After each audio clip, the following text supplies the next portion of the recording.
warahmatullahi wabarakatuh. Sebelumnya perkenalkan, nama saya Vivit Winarti dengan NIM B0421312 dari kelas Gizi B. Pada tugas video kali ini, saya akan membahas tentang pembentukan dan metabolisme asam keton dan sintesis asam lemak dari mata kuliah Metabolisme Energi dan Zat Gizi Makro dengan dosen pengampu Ibu Justiulfa SKM MPH.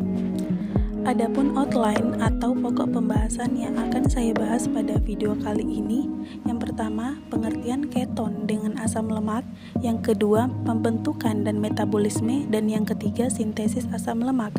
Bagian yang pertama, pengertian keton dengan asam lemak.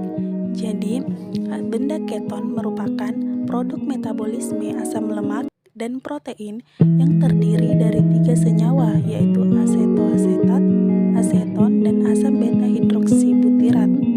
Dan asam lemak itu sendiri merupakan asam organik yang terdiri atas rantai hidrokarbon lurus yang pada satu ujungnya mempunyai gugus hidroksil atau COOH dan pada ujung lainnya memiliki gugus metal atau CH3. Bagian yang kedua adalah pembentukan dan metabolisme dari senyawa keton.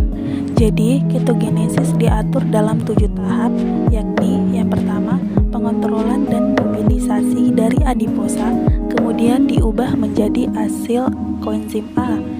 Kemudian, asil koenzim A akan mengalami oksidasi menjadi trigliserida dan fosfolipid. Selain itu, juga mengalami oksidasi membentuk asetil koenzim A dan asetoasetil koenzim A.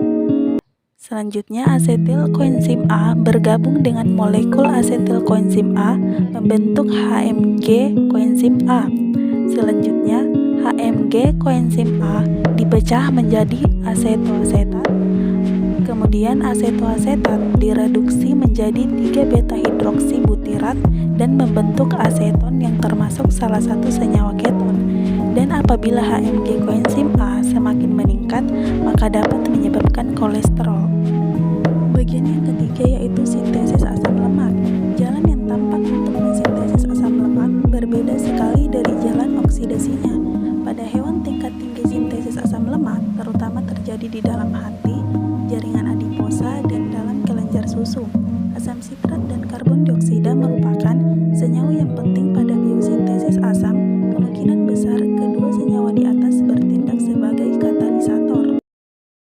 Adapun tahapan enzim kompleks sintesis asam lemak sebagai berikut. Yang pertama, pengangkutan asetil koenzim A ke dalam sitoplasma, yang dimana asetil koenzim A yang terdapat dalam mitokondria berasal dari 3 sumber, yaitu dekarboksilasi asam pirufat, degradasi asam amino, dan beta oksidasi asam lemak. Senyawa beratom C, 2 buah di atas, tidak dapat keluar menembus dinding mitokondria untuk menuju ke sitosol, tempat berlangsungnya sintesis asam lemak. Selanjutnya, koenzim A menjadi malonyl koenzim A, yaitu satuan yang memperpanjang rantai pada biosintesis asam lemak adalah malonyl koenzim A. Pembentukan senyawa ini dikatalisis oleh enzim asetil koenzim A karboksilase yang membutuhkan biotin, CO2, dan ATP. Selanjutnya, transfer gugus asil ke kompleks enzim. Senyawa yang bertindak sebagai pemula rantai asam lemak adalah asetil koenzim A. Senyawa aktif yang beratom C sebanyak 2 buah ini dikait oleh ACP yang selanjutnya ditempelkan ke enzim beta ketoasil ACP sintas. Kemudian, gugus malonyl terikat pada ACP atau asil karir protein malonyl koenzim A. Selanjutnya dikait oleh ACP malonyl S koenzim A ditambah HS ACP malonyl S ACP koenzim A SH dengan bantuan ACP malonyl transferase. Selanjutnya masuk ke reaksi kondensasi. Setelah kedua gugus yang akan bereaksi yaitu asetil dan malonyl berada pada kompleks enzim, maka terjadilah reaksi kondensasi. Selanjutnya reaksi reduksi pertama. Asetoasetil yang masih terikat erat pada kait 4 fosfopantetein direduksi menjadi beta hidroksibutiril SACP oleh enzim beta ketoasil reduktase. Selanjutnya masuk ke tahap dehidrasi. Senyawa yang terbentuk pada reaksi reduksi di atas didehidrasi pada tahap ini. Senyawa yang terbentuk tidak jenuh pada atom C, A, dan B. Ikatan gandanya adalah trans dan dinamakan asil SACP tak jenuh. Selanjutnya tahapan yang terakhir yaitu reaksi reduksi kedua.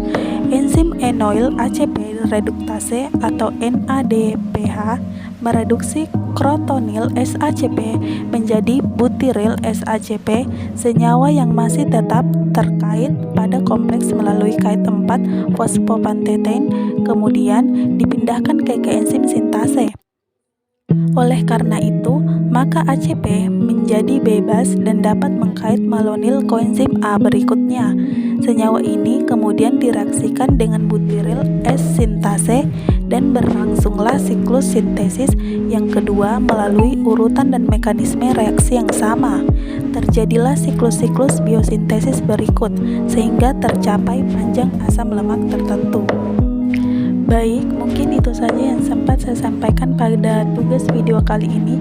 Saya ucapkan banyak terima kasih dan mengucapkan wassalamualaikum warahmatullahi wabarakatuh.